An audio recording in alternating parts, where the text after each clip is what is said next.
Manna means what is it in Hebrew? Manna. Yeah, but so what is it from heaven? What is it from heaven? Well, the Israelites were crossing the desert, and God, to feed them, because they'd been running away, bread. he dropped this stuff called manna, which we don't quite know what it is, but it was apparently rather the shape of a coriander seed, but tasted like a wafer of honey. Why do people believe all this stuff, Stephen? Well, it's all right. Never Whether you believe mind it or not, television's ruined Bhutan. This stuff is responsible for some serious aggravation in the world.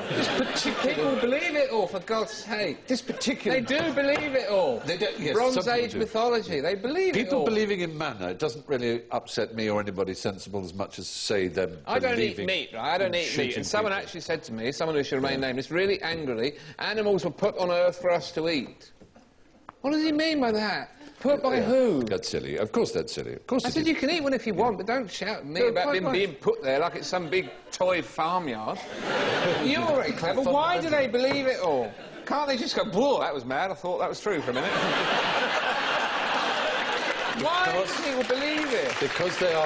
Because they are foolish and ignorant They and need to scared. believe it? They need to believe it? There's a distinction to be drawn between those who claim to have access to revealed truth and therefore claim to know what happens to us after we're dead, on the basis of a text, whether it's a Quran or a Holy Bible. Why do people believe them? Which is nonsensical. And if they want to believe it, they're fine, but they mustn't push it down our throats, and they mustn't tell me who am I allowed to go to bed with and who I'm not allowed to go to bed with. It's not acceptable. Anybody who tells me what happens to me after I'm dead is either a liar or a fool. That's because what they I don't mean. know. That's what I mean. See, I don't... that's right. But Oh, hello, it started a movement.